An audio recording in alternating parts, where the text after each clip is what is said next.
And in that process of covenant, Jesus exchanges our old tattered garments of sin and gives us his robe of righteousness.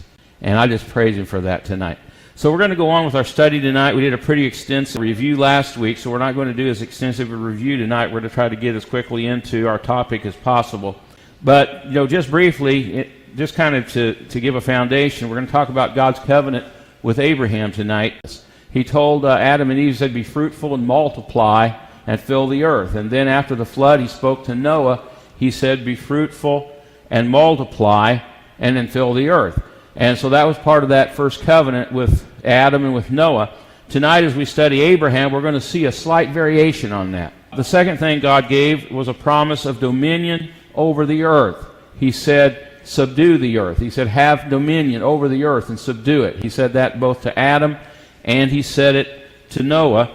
And as we get into Abraham tonight, we're going to see a slight variation on that. One of the interesting things about that is that God gave man dominion over the earth, but he did not give him dominion over other men. And that's a very important point, because who's supposed to have dominion over us? The Lord. The Lord. So that's a very important point of covenant. Okay, now before the fall or before sin, there was a perfect controlled environment, Eden or paradise. The people had the knowledge of God, and that's a very important point. That's the number one thing that we need in our lives, is the knowledge of God. That's the thing that Jesus is trying to restore to us in our everyday life, is that in everything we do, we walk with him, we talk with him, he is with us, we are with him, and we have direct fellowship and intimate communication with him on a daily basis through the Spirit. And that's what the whole Spirit-filled life is about walking with God in the knowledge of God.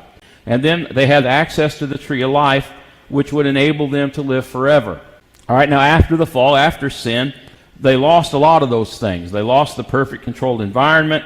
They lost the knowledge of God. That was a downward slope, as we talked about a couple of weeks ago, and a pattern of mankind that he moves farther away from God. And then they lost access to the tree